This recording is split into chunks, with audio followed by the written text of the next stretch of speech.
Ini adalah daerah perairan karena memang awal pembentukan dataran Jawa seperti Pegunungan Kendeng itu lebih dulu.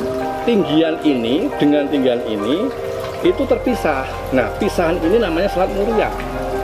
Terus selalu ketika banjir itu kan mesti pemerintah ngomong ini karena pendangkalan sungai kan begitu. Tetapi masyarakat atau kami itu nggak tahu ini sungai yang mana yang dangkal ini kan gitu. Padahal Sungai Juwana itu kan kalau di dokumen itu kan panjangnya kan 62,5 km. Anak rakyat itu taunya kan kalau ada banjir, ada bencana, itu yang disalahkan mesti pemerintah. Masyarakat kan mengikuti yang di atas, dalam hal ini pemerintah. Pemerintah belum bisa menjadi contoh untuk dalam hal perjuangan lingkungan.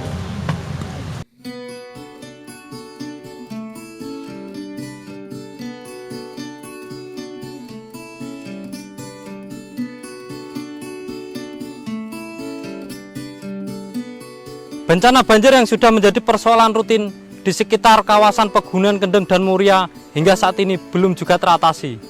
Musim hujan masih menjadi momok bagi masyarakat. Belum lama ini banjir bandang melanda Desa Wonosoco, Kecamatan Undaan, Kabupaten Kudus. Banjir tersebut merupakan bencana tahunan yang melanda di setiap musim hujan. Ada beberapa wilayah di lereng Gunung Kendeng dan Muria yang rawan bencana saat musim penghujan.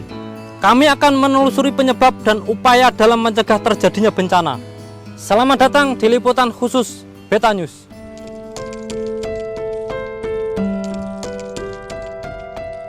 Bencana banjir seakan telah menjadi trademark bagi sejumlah wilayah selatan Kabupaten Kudus dan Pati.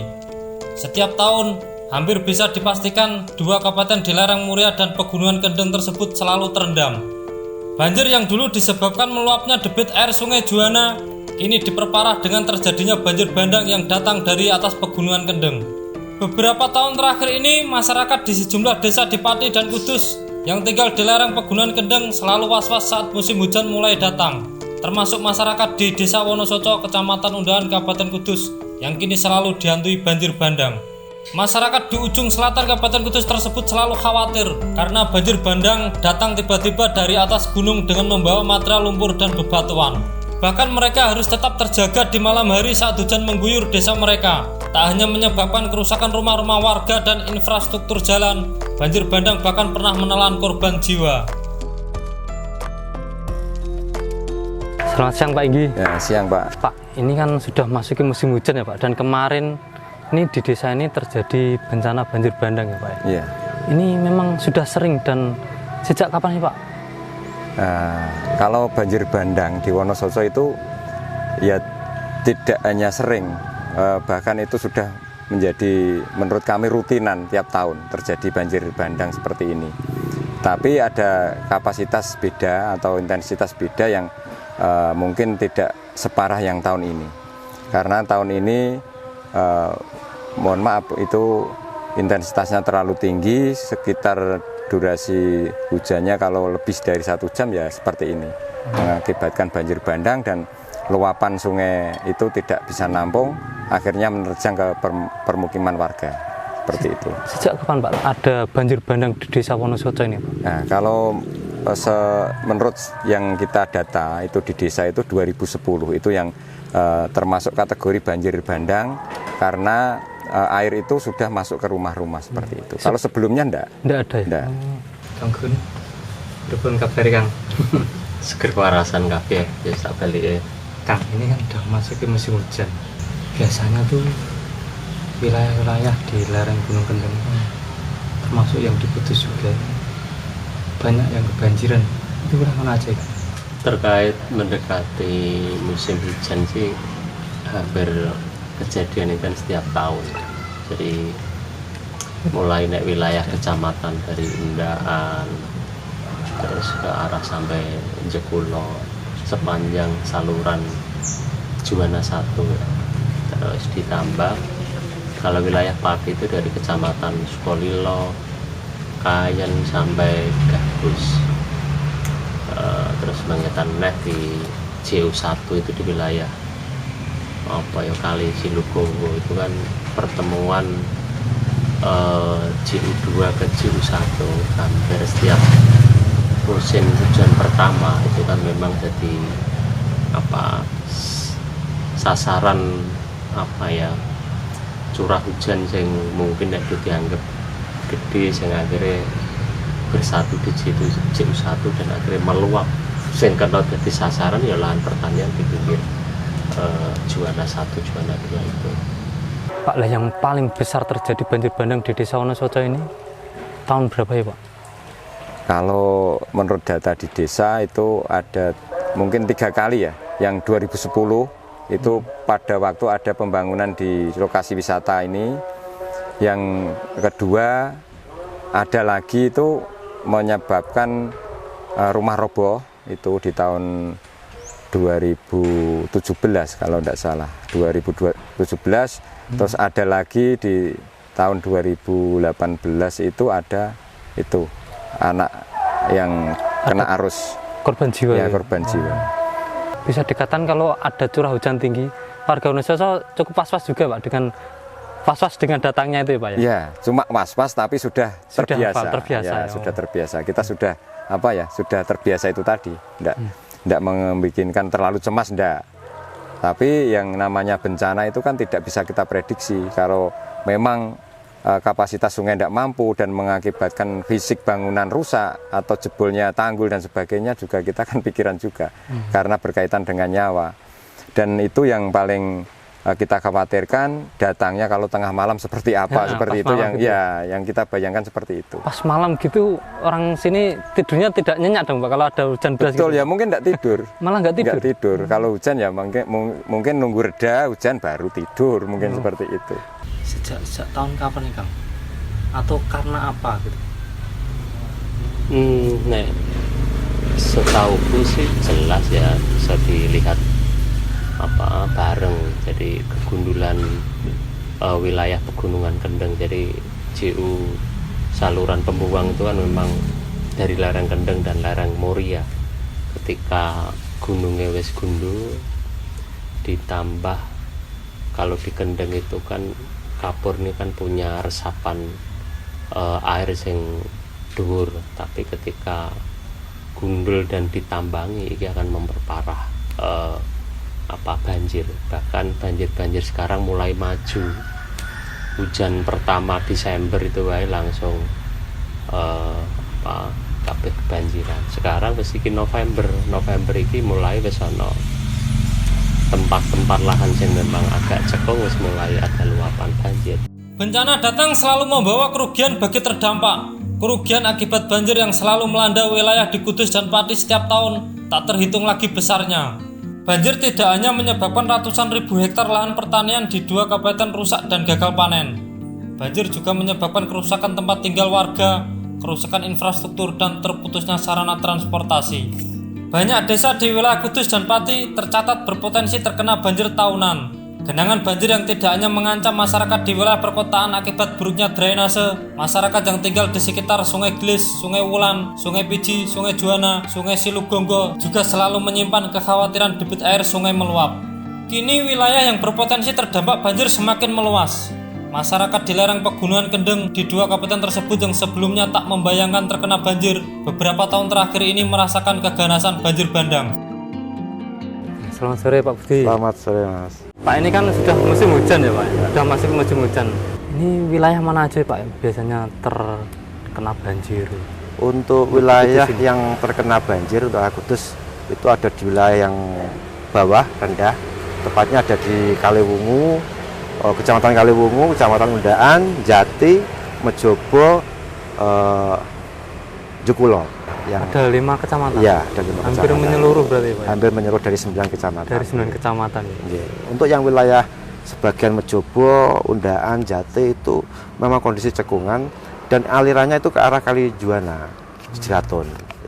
Sehingga kalau Jeratun itu penuh ya itu juga nggak bisa mengalir, menunggu sana surut baru airnya akan hilang. Apalagi mungkin dengan awal-awal musim hujan, kondisi sampah yang belum terkondisi sehingga masih menyumbat, itu bisa membahayakan dan berpotensi ada banjir masuk di permukiman. Berarti itu setiap tahun ya Pak, pasti ada wilayah Kudus yang Ya, terkena selama banjir. ini ada setiap tahun ada wilayah Kudus yang terkena ada genangan. Selamat siang Pak Budi Prasetyo. Iya, selamat siang. Pak, di musim hujan ini daerah-daerah mana ya Pak yang rawan terjadi bencana di Kabupaten Pati ini Pak? Jadi di musim hujan tahun 2021-2022 beberapa kecamatan di wilayah Kabupaten Pati yang rawan bencana meliputi Kecamatan Sukolilo, kemudian Kayen, Kecamatan Winong, Tambak Romo, Gabus, Juwana, itu waspada terhadap bahaya banjir genangan. Sementara untuk banjir bandang kemungkinan bisa terjadi di beberapa wilayah kecamatan di Jaken, Pati Kota sendiri, dan juga Batangan. Ya, bencana-bencana itu terjadi sejak kapan Pak? Dan rutinan ya Pak, tiap tahun atau gimana? Nggih. Untuk banjir yang disebabkan oleh genangan, luapan air sungai itu hampir rutin setiap tahun terjadi, dan itu disebabkan oleh curah hujan yang tinggi, dan diperkirakan nanti di Januari 2022 itu curah hujan di wilayah Kabupaten Pati ini akan tinggi, sehingga kemungkinan akan terjadi di bulan-bulan itu. Dari data-data yang masuk ke BPBD ini Pak, banjir yang paling besar di Kudus ini tahun-tahun berapa? Kalau yang tahun kemarin kan cukup luas cakupannya Pak. Iya. Kalau yang paling besar tuh pas tahun-tahun berapa Pak? Yang paling besar tuh di tahun 2014, yang mana pada saat itu sampai memutus jalur Pantura. Dan kelihatannya tidak, mungkin tidak hanya di Kudus, hampir semua kabupaten di Pantura ini yang terendam banjir. Itu yang paling besar itu memang. Nah, tahun kemarin itu juga lumayan karena ada beberapa kecamatan yang terdampak. Ada 4 kecamatan yang waktu itu ada di Mejobo, Undaan, Jati, dan Kaliwungu. Agak lama terendam banjir. Ya. Bila terjadi banjir Pak, pernah yang paling parah tuh tahun berapa Pak? Dan menggenangnya itu membanjiri area persawahan aja atau pemukiman juga? Nggih. Yang paling parah itu di wilayah Kasian, Sukolilo, itu yang paling lama surutnya. Kemudian kita pernah mengalami yang lebih besar lagi itu di tahun 2014. Kalau saya tidak salah ingat, di tahun 2014 itu banjir besar melanda Kabupaten Pati, disebabkan juga oleh luapan Sungai Juwana. Kemudian durasi waktu bisa sampai 3 minggu sampai 1 bulan itu genangan itu ada di pemukiman maupun di areal persawahan, terutama di wilayah Kecamatan Juwana, kemudian beberapa wilayah di Kecamatan Jakenan, Banjarsari, Gabus, itu pemukiman pun terkena dampak dari luapan Sungai Juwana. Untuk area persawahannya Pak, ada berapa ratus hektar yang terendam kira-kira? Luasannya itu ratusan hektar. Ratusan hektar sawah itu tergenang, terutama yang kerugian yang besar itu adalah tanaman padi yang siap panen itu. Itu yang memberikan dampak kerugian besar, terutama bagi para petani kita. Badan Meteorologi dan Geofisika Jawa Tengah memperkirakan curah hujan pada tahun 2022 akan meningkat. Musim hujan telah dimulai pada November lalu dan akan berlangsung hingga Maret 2022. BMKG memperkirakan puncak musim hujan akan terjadi pada bulan Januari mendatang. Diperkirakan curah hujan akan meningkat 20 hingga 70% jika dibanding tahun sebelumnya. Peningkatan curah hujan ini tak terlepas dari siklus La Nina yang akan berlangsung pada musim hujan kali ini. Suhu Laut Pasifik yang lebih dingin akan mendorong suhu hangat ke wilayah Indonesia, termasuk di Jawa Tengah. Akibatnya, pembentukan awan penyebab hujan akan semakin masif menyelimuti wilayah di Indonesia. Potensi bencana yang diperkirakan bisa terjadi akibat La Nina antara lain banjir, tanah longsor, dan angin kencang. Perkiraan cuaca ini harus menjadi peringatan dini bagi semua pihak di Kabupaten Kudus dan Pati agar siap dan siaga terhadap potensi bencana yang mungkin bisa terjadi. Selamat siang Pak Giarto. Selamat siang. Pak, ini Pak, mohon dijelaskan sistem kerja dari tim BMKG ini dalam memantau cuaca selama ini itu gimana Pak? Oh iya, terima kasih Mas. Jadi kami BMKG memang memiliki tugas untuk BMKG Ahmad Yani sendiri ini memberikan informasi terkait pelayanan meteorologi publik atau umum masyarakat dan juga meteorologi penerbangan secara khususnya. Dengan sistem kerja kita memiliki beberapa unit kerja. Ada unit ini namanya prakirawan, forecaster, membuat perakiraan cuaca. Ada komunikasi dan peralatan, teknisi, serta bagian observasi, seperti itu. Jadi dari ketiga unit ini berkolaborasi menghasilkan produk-produk tadi. Ya, untuk ini Pak, mungkin bisa dijelaskan, Pak. Ini adalah produk dari BMKG Pusat yang namanya Signature BMKG.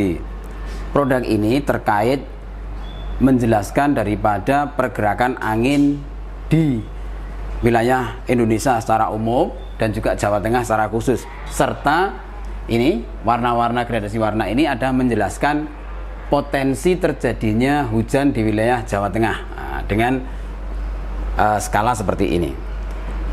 Berarti yang warnanya semakin semakin merah. Curah hujannya semakin tinggi. Jadi yang paling rendah dari biru hingga hijau, kuning hingga merah. Pak, lah khusus di wilayah Muria Raya Pak, Kudus dan sekitarnya itu pantauan cuaca beberapa bulan ke depan. Di musim hujan ini khususnya gimana Pak?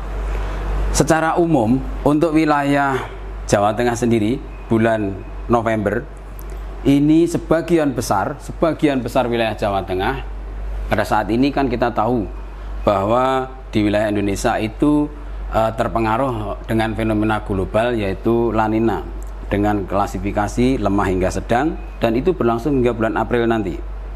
Jadi ketika pengaruh La Nina itu bukan badai. La Nina adalah kondisi mendinginnya suhu muka laut di Pasifik Tengah yang lebih dingin daripada normalnya, sehingga wilayah perairan yang ada di Indonesia dan juga Jawa Tengah baik di utara dan selatan ini cukup hangat.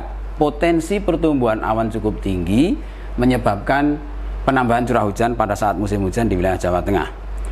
Penambahan curah hujannya itu kisaran dari 20 hingga 70%. Jadi dari bulan Oktober, November, Desember, Januari, Februari, penambahan curah hujan di wilayah Jawa Tengah kisaran 20 hingga 70%. Khusus Muria Raya memang sama. Jadi puncak hujan di sekitar Muria Raya itu pada bulan Januari. Bapak tadi menyebut La Nina, mungkin bisa dijelaskan secara spesifik La Nina itu apa dan dampaknya itu nanti bagaimana? Terima kasih. Jadi La Nina itu adalah yang perlu dipahami, La Nina bukan badai. La Nina adalah merupakan fenomena alam yang menyebabkan udara terasa lebih dingin dan mengalami curah hujan yang lebih tinggi pada saat musim penghujan. Jadi pada saat musim penghujan itu penambahan curah hujan lebih tinggi di wilayah yang terdampak La Nina. La Nina ini terjadi ketika suhu muka laut di wilayah Pasifik bagian tengah mengalami pendinginan hingga di bawah suhu normal. Jadi di Pasifik kita akan tahu negara Indonesia ada di Samudra Hindia dan Samudra Pasifik. Ketika di Pasifik itu lebih dingin daripada normalnya, dia akan mendorong udara hangat ke wilayah Indonesia, sehingga pertumbuhan awan yang ada di wilayah Indonesia khususnya Jawa Tengah juga meningkat seperti itu. Berarti dampaknya diantaranya hujan disertai petir, banjir, angin kencang, banjir bandang, dan juga tanah longsor seperti yang kita alami saat ini. Beberapa wilayah Jawa Tengah sudah berdampak dengan kondisi saat ini. Biasanya Pak, antisipasi dari BMKG untuk memberitahu kepada masyarakat itu bagaimana Pak? Mitigasi yang kami lakukan ini secara masif dan juga terstruktur, mulai memberikan informasi perakiraan cuaca yang sifatnya berbasis dampak 3 harian, 2 harian, hingga 1 harian, hingga kami memberikan informasi yang namanya peringatan dini yang kita sebarluaskan informasi tersebut melalui WA Group yang kita miliki lebih dari 25 WA Group berisi daripada masyarakat umum, stakeholder terkait, TNI Polri, hingga ke jajaran Babinsa. Jadi mudah-mudahan dengan informasi yang kita berikan secara masif dan terstruktur tadi bisa menggugah masyarakat untuk lebih waspada atau lebih aware terhadap kondisi alam yang terjadi pada saat La Nina ini. Terjadinya banjir di sejumlah wilayah selatan Kabupaten Kudus dan Pati tak bisa dilepaskan dari sejarah geologi yang melatar belakangi terbentuknya daratan di sekitar Pegunungan Muria dan Pegunungan Kendeng. Dua pegunungan tersebut dulu dipisah lautan, atau banyak ahli geologi menyebutnya sebagai Selat Muria. Muria adalah gunung vulkanik yang dulu terpisah dari Pulau Jawa. Material vulkanik akibat letusan gunung berapi tersebut kemudian terbawa ke dataran lebih rendah akibat erosi. Jutaan tahun kemudian, dalam hitungan geologi, material tersebut menutupi Selat Muria dan menghubungkan wilayah di Muria dan Pegunungan Kendeng di Pulau Jawa. Meski telah menyatu dan menjadi daratan, wilayah di antara Pegunungan Muria dan Pegunungan Kendeng hingga kini masih menjadi wilayah yang rendah berupa cekungan. Tak mengherankan, di wilayah bekas Selat Muria di dua kabupaten tersebut menjadi daerah langganan banjir.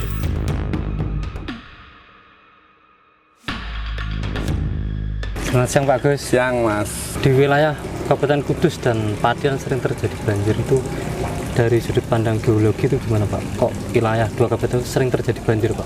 Secara histori, morfologi, sejarahnya bahwa area itu dulu adalah perairan. Dalam literasi Belanda sering disebut namanya Selat Muria. Dalam perkembangan sejarah geologi, kita bicara sebelum ada manusia, area rendah itu menjadi wadah sedimentasi yang sangat cepat, yang sumber sedimennya berasal dari tanah-tanah pelapukan di lereng selatan Gunung Muria maupun tanah-tanah pelapukan dari bagian lereng utara dari Pegunungan Kendeng. Dengan faktor curah hujan yang terus-menerus sejak zaman kuarter, kalau dalam hitungan geologi sekitar 1 juta tahun yang lalu sampai hari ini, itu menghasilkan sedimen yang sangat tebal yang kemudian membentuk dataran rendah Kudus, Juwana, Pati. Sehingga dari sisi sejarah geologi tersebut, kekinian di era modern menjadikan hal yang sangat lumrah daerah itu menjadi daerah terendah di wilayah Kudus, Demak, Pati, sehingga menjadikan akumulatif dari seluruh sistem das yang ada di wilayah itu untuk menumpu sedimennya di wilayah itu, sehingga menjadikan dataran rendah itu adalah seperti langganan banjir. Pak, tolong dijelaskan Pak, terjadinya Selat Muria itu dulu gimana ya Pak? Selat Muria, pertama kali kita harus mendefinisikan selat. Selat itu kan berarti ada dua pulau terpisah dengan perairan, ya kan? Bisa saya bayangkan, misalnya ini pulau A, ini pulau B. Nah, ini adalah Pegunungan Kendeng, ini adalah Gunung Muria. Nah, antara ini badan air. Nah, hubungan antara dua pulau ini disatukan oleh selat. Atau dalam bahasa sekarang itu disatukan, bukan dipisahkan. Nah, ini adalah daerah perairan karena memang awal pembentukan dataran Jawa seperti Pegunungan Kendeng itu lebih dulu, ya, lebih dulu sekitar 3-6 juta tahun yang lalu membentuk Pegunungan Kendeng yang isinya banyak kapornya, banyak fosilnya itu. Nah, kemudian setelah ini stabil, tiba-tiba di sini muncul gunung api, Gunung Muria, ya kan? Terus gunung-gunung yang lain setelah Gunung Muria muncul gunung api seperti di Pati Ayam, seperti Gunung Genuk, ya kan? Nah, tinggian ini dengan tinggian ini itu terpisah. Nah, pisahan ini namanya Selat Muria. Karena di sini adalah representatif nama Gunung Muria.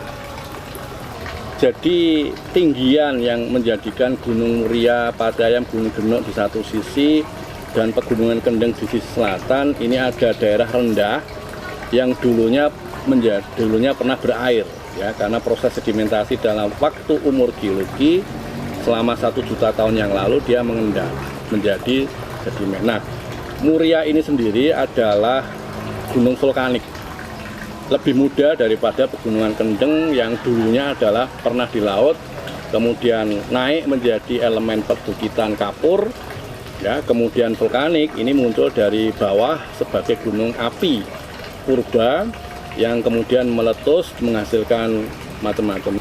Pak Agus tadi bilang kan Kudus dan Pati, Juwana dulu kan Selat Muria Pak ya? Ya. Kalau terjadi banjir terus, ada kemungkinan nggak Pak itu menjadi selat lagi Pak?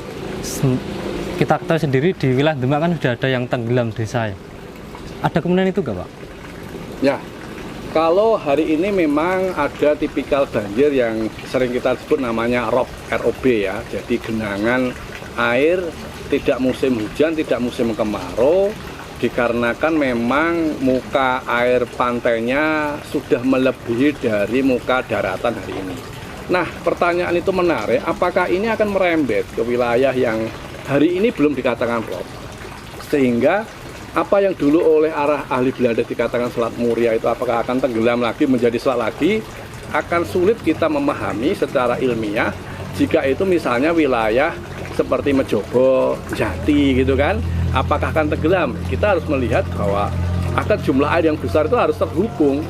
Jadi artinya koneksi antara Sayung kemudian lewat Juwana, lewat Pati itu harus terhubung sehingga air itu kimplah-kimplah besar. Tapi kalau seperti itu bayangan saya agak masih susah, tapi bukan berarti tidak mungkin, tapi mungkin time-nya bukan time umur manusia barangkali. Menurut saya begitu. Selat Muria yang kini menjadi daratan menyisakan sungai-sungai besar dan anak-anak sungai yang mengelilingi wilayah di sekitar Muria dan Pegunungan Kendeng. Sungai-sungai tersebut mengalirkan air dari hulu menuju hilir di Laut Jawa. Pada pemerintahan Hindia Belanda, sungai-sungai di wilayah Muria dimanfaatkan untuk mengalirkan air yang membawa material lumpur dari pegunungan ke dataran rendah dan rawa-rawa di lereng Pegunungan Kendeng. Daratan yang terbentuk kemudian dijadikan lahan untuk menanam tebu untuk suplai produksi gula di PG Renteng dan PG Trangkil. Untuk mengatur aliran air sungai tersebut, pemerintah Belanda saat itu membangun Bendung Wilalung. Bendungan yang masih berdiri megah itu kini hanya bisa digunakan untuk mengontrol beban debit air dari Purwodadi untuk dialirkan ke Sungai Wulan dan Sungai Juwana. Dari 11 pintu air yang ada di bendungan tersebut, kini hanya 3 pintu air yang masih bisa digunakan. Selamat siang, Mas Dem. Selamat siang. Ini Pak, tolong diceritakan sejarah dan peran Bendung Wilalung, Pak. Oh iya. Dulu itu VOC kegemarannya kan memang produk-produk seperti gula itu Mas. Jadi gula ada hasil bumi lah. Dia membentuk daratan sebetulnya. Jadi dulu wilayah ini adalah rawa-rawa yang dalam, rawa-rawa perawatan mulai Kelambu sampai Juwana itu rawa-rawa lah. Sama VOC, sedimen yang dibawa air itu diarahkan, dia membentuk daratan. Nah ini jadinya kayak gini, jadi membuat daratan untuk areal perkebunan tebu buat suplai PG Renteng sama PG Trangkil. Sekitar tahun 1908, pengerjaan 10 tahun, 1918 jadi.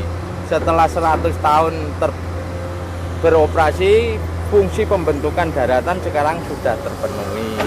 Saat ini hanya mengurangi tekanan terhadap Sungai Wulan biar tidak terjadi tekanan terlalu berat dibagi ke Lembah Juwana.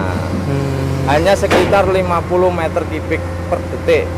Kecil dia, cuma signifikan untuk mengurangi beban di Sungai Wulan.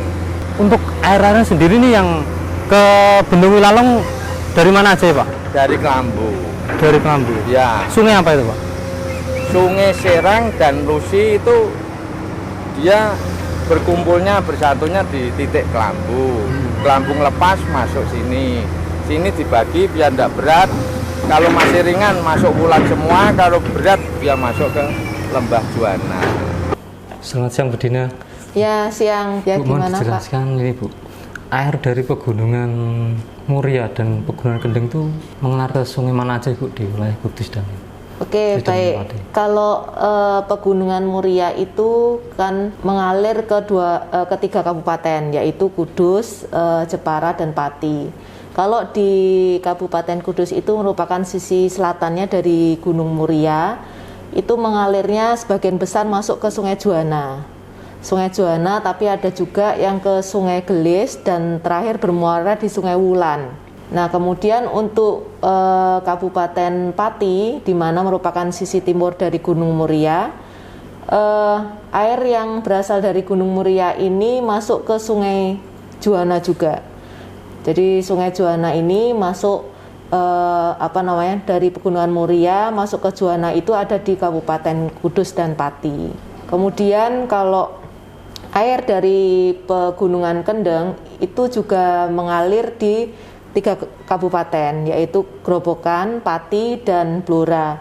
Ini skema daerah tangkapan. Daerah tangkapan mulai dari Blora Mas, panjang dia. Dari Blora sudah nangkep dia. Di sini ada sistem kendali namanya Bendung Dumpil. Jadi dikendalikan. Nah, ini masuk sini Purwodadi Kota. Bendung Kelambu ada sistem kendali, terus baru Wilalong. Dari Kedungombo juga masuk, tapi ada sistem kendali yang terus bekerja. Nah, ini skemanya masuk Laut Jawa, sini juga masuk Laut Jawa. Ya. Lah, ini Bu, kalau keadaan sungai yang Ibu sebutkan tadi di wilayah Kudus dan Pati itu saat ini gimana Bu? Ya, yang jelas sih untuk dasnya dari daerah Kudus dan Pati itu sudah banyak yang kritis sehingga mengakibatkan sedimentasi yang sangat besar di sungai-sungai yang mengalir di Kudus maupun Pati. Nah, kemudian titik-titik rawan jebolnya itu kalau ada di Sungai Wulan itu di daerah Gempol Songo, Pecuk dan Jeleper. Kemudian ada di Sungai Piji juga, Sungai Dawe. Jadi 3 sungai itu yang memang rawan terhadap jebol, tapi kita sudah tangani melalui penanganan darurat.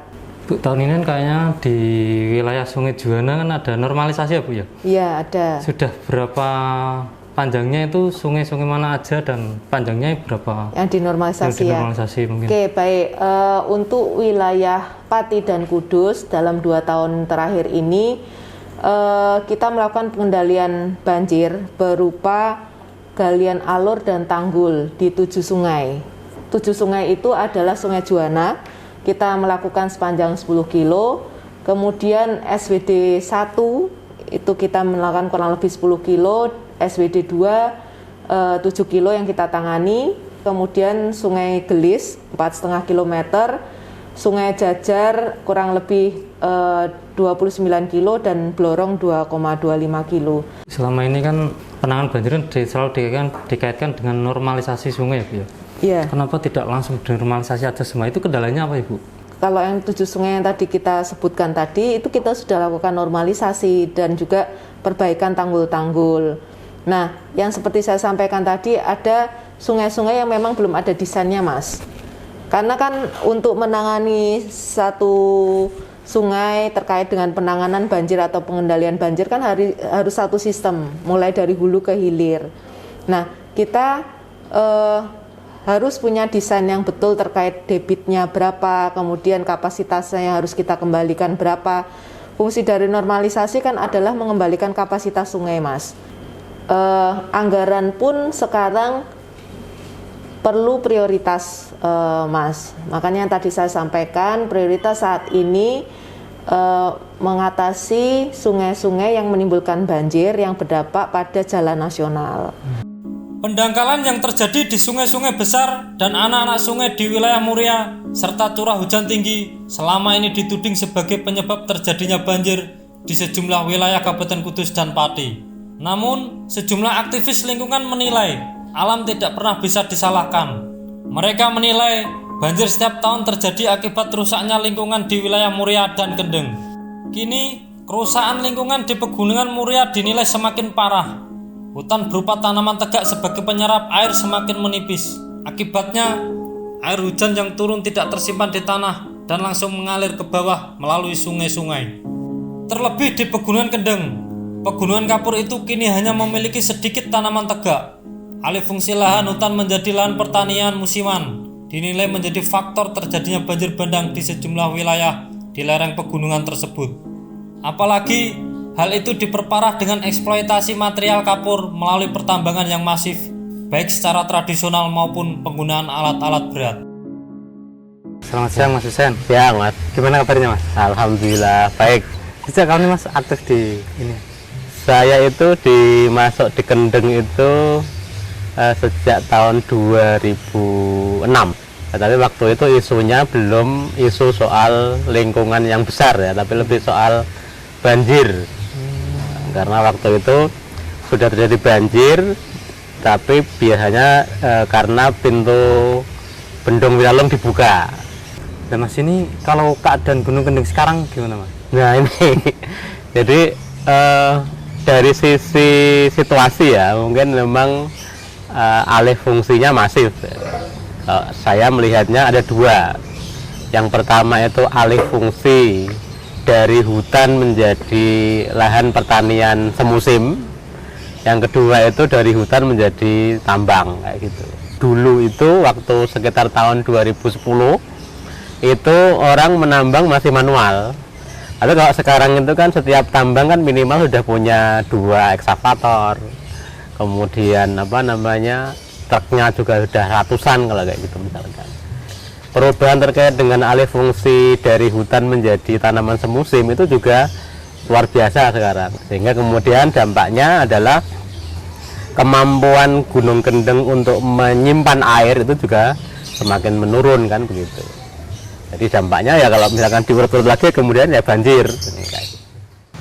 Kegundulan hutan ini yang paling berpengaruh karena ketika hujan pohon-pohon ini kan menyerap air, akar-akar pohon itu kalau dikapur ya setelah pohon diserap oleh kapur, tapi ketika peresap itu sudah enggak lagi, hujan tidak sampai 1 hari lah, 1 jam itu sudah langsung mengalir ke daerah aliran sungai dan menjadi banjir, dan dia membawa ini kan tanah-tanah dari gunung, akhirnya cepat sedimentasi. Berapa uang yang disiapkan negara untuk pengedukan pun itu tidak akan menyelesaikan masalah ketika tidak bersinergi salah satu pembuatan peraturan terkait perda tata ruang. Kawasan budidaya tambang ini semakin luas dan kayaknya tentang pelaku perusak lingkungan itu sanksinya kayaknya lebih diperingan lah. Ini yang diperberat saja cepat terusak, apalagi ini diperberat. Mas, jenengan pernah ekspedisi sungai, itu hasilnya gimana Mas? Iya, jadi waktu itu kan tahun 2018 itu kami itu sebelum tahun-tahun itu kami kan mengorganisir petani di sepanjang Sungai Juwana. Terus selalu ketika banjir itu kan mesti pemerintah ngomong ini karena pendangkalan sungai kan begitu. Tetapi masyarakat atau kami itu nggak tahu ini sungai yang mana yang dangkal ini kan gitu. Padahal Sungai Juwana itu kan kalau di dokumen itu kan panjangnya kan 62,5 km. Itu dari wilayah Kudus sampai ke wilayah Juwana kan kayak gitu. Ya kemudian kami kepikiran ini ngajak masyarakat nonton langsung wajahnya Sungai Juwana itu seperti apa kan gitu melalui ekspedisi ya gitu. Dari dokumen mendapatkan bahwa Kali Juwana itu dapat setoran air itu dari 2 tempat, dari Muria dan dari Kendeng kayak gitu. Dari sejumlah itu ada Kendeng lebih banyak, sekitar 62 anak sungai itu masuk ke Sungai Juwana. Kalau yang dari Muria itu sekitar 25 sampai 35. Jadi kita mencoba untuk menjelaskan kepada pemerintah bahwa persoalannya enggaknya soal sungai yang dangkal, tetapi juga soal kontribusi kawasan dasnya, kawasan tangkapan airnya ini. Kalau catchment areanya rusak, maka kemudian banjirnya akan semakin besar kayak gitu. Saya pernah dengar tuh jenengan ngomong kalau banjir ini bukan karena takdir. Bukan karena cara hujan sendiri, tapi karena olah manusia gitu atau gimana? Iya, atau buatan manusia dulu kayaknya. Iya. Dan ada yang dibuat manusia dengan sengaja, dan ada yang memang masyarakat tidak sadar bahwa kesehariannya mereka punya kegiatan yang berdampak yang nantinya mengakibatkan banjir. Yang dengan sengaja bagi kami membuat itu adalah ya jelas tahunan kan banjir ini mestinya harus dicari bagaimana tahun ke depan itu ada solusi untuk tidak banjir. Tapi faktanya semakin ke depan ini penanganannya juga tidak pada titik sasaran jelas. Bagi kami titik sasaran tidak hanya normalisasi. Penyebab banjir ini kan dari kawasan pegunungan yang penyerap airnya sudah tidak berfungsi. Mestinya tidak mengeluarkan izin tambang. Jadi ini tujuannya tidak saling menyalahkan, tapi kasih contoh yang bagus kayak apa. Ini harus bersinergi, membuat kebijakan masyarakat, tapi terutama adalah masyarakat kan mengikuti yang di atas, dalam hal ini pemerintah. Pemerintah belum bisa menjadi contoh untuk dalam hal perjuangan lingkungan. Pemerintah Kabupaten Pati dan Kudus menyatakan telah siap menghadapi kemungkinan terjadinya bencana pada musim hujan kali ini. Sejumlah program mitigasi bencana telah disiapkan untuk meminimalkan resiko bagi warga terdampak. Program penanaman pohon juga dinyatakan terus digalakan. Program normalisasi drainase dan sungai-sungai kecil juga telah dilakukan sepanjang tahun. Namun, penanganan banjir jangka panjang melalui program normalisasi sungai dan pembangunan embung terkendala kewenangan dan pendanaan. Selamat siang Pak Bupati. Selamat siang Mas. Gimana kabarnya Pak? Alhamdulillah sehat. Pak, ini kan sudah masuki musim hujan ya Pak. Biasanya di Pati kan ada beberapa wilayah yang terjadi bencana banjir, bahkan itu mungkin musiman ya Pak ya? Ya. Bagaimana pendapat dengan Pak Bupati ini? Baik, jadi ya beberapa hari yang lalu saya sudah mengadakan apel siaga. Di sana dalam rangka apel siaga itu adalah untuk sinergitas upaya kalau terjadi bencana alam. Utamanya adalah kalau di Kabupaten Pati adalah banjir. Biasanya Pak, bencana banjir di wilayah Pati ini terjadi karena apa Pak? Pati sering banjir karena akibat luapan Sungai Juwana. Agar Pati ini tidak terdampak banjir rutinan, ya normalisasi Sungai Juwana itu tuntas dari hulu sampai dengan hilir.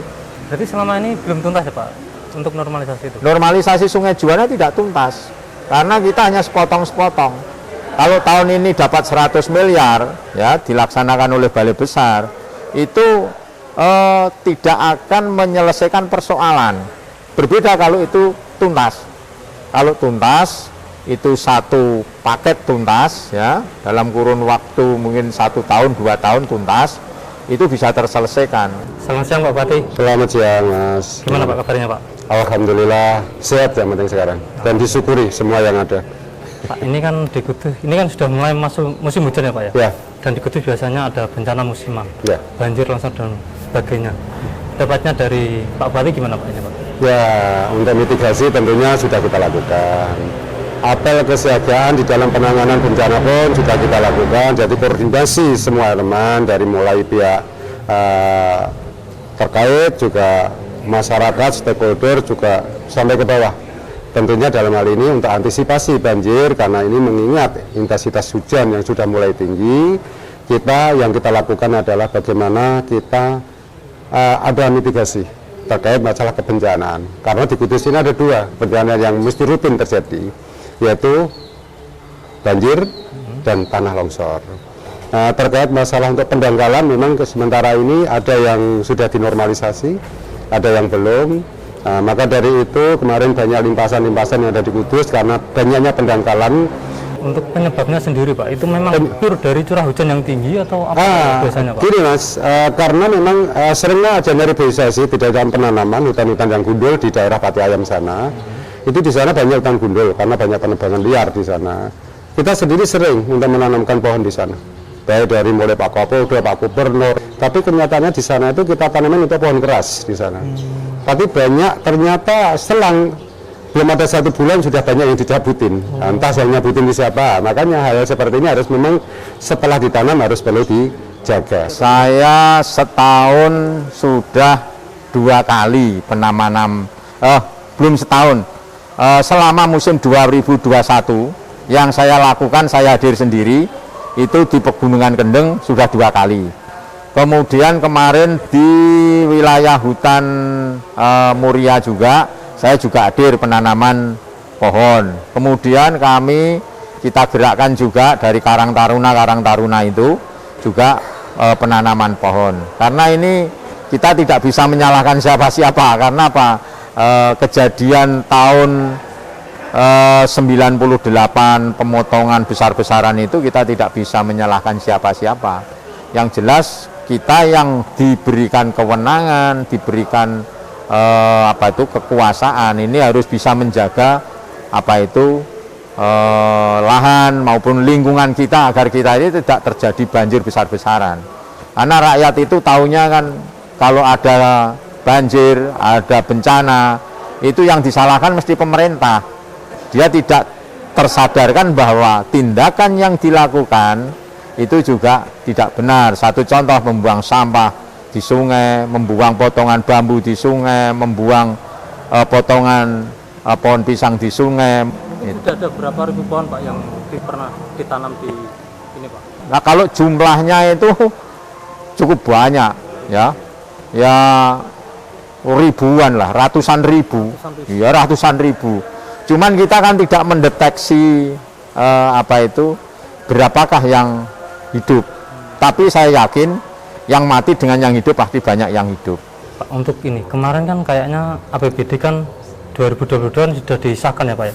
Apa ada anggaran khusus Pak untuk penanggulangan bencana itu Pak di Kabupaten Kutus ini? Oh, ada totalnya cuma anggaran rutin ada, itu kan juga ikut PUPR juga. PUPR kita kemarin anggarkan untuk anggaran rutin sekitar 20 miliar. 20 miliar? Ya, 20. Untuk bencana juga atau sekitar? Ya, salah satunya untuk penanganan bencana dan pasca bencana dan itu. Pak lah, kayaknya kalau di wilayah daerah yang rendah itu kan sering banjir dan kayaknya butuh embun Pak, embung. Ya. Gimana Pak kabarnya Pak? Betul, itu sudah kita rencanakan dan sudah kita pikirkan, terutama di daerah-daerah Mejobo atau di daerah Kaliwungu, Setro Kalangan, itu adalah daerah yang saya katakan adalah daerah tada air, seperti Mangkok. Nah, dalam hal itu ketika curah hujan tinggi, di situ pasti terjadi genangan air yang sangat luar biasa. Makanya kita sendiri memang butuh embung untuk area yang lebih rendah, kita buat embung, tapi saat ini kita belum ada. Kemampuan keuangan daerah belum bisa. Belum bisa. Kira-kira butuh berapa Pak biar terhindar dari banjir itu Pak? Nah, sementara saya butuh dua dulu. Butuh dulu dengan luas area paling enggak kita ada 5 hektar ya. Minimal 5 hektar, di Mejobo 5 hektar, di Kaliwungu 5 hektar. Dengan anggaran berapa Pak kira-kira Pak? Dengan anggaran kemarin paling enggak 8 sampai 10 miliar. Jadi pembelian tanah itu sama pembuatannya. Itu 2 ya Pak? Untuk ya. 2? Bukan, satu itu? Ya, 8 sampai 10 miliar. Itu satunya ya? Ya, karena kita perkirakan untuk pembelian tanah paling enggak 4 sampai 5 miliar. Terus pembangunannya? Ya, itu pembangunannya itu.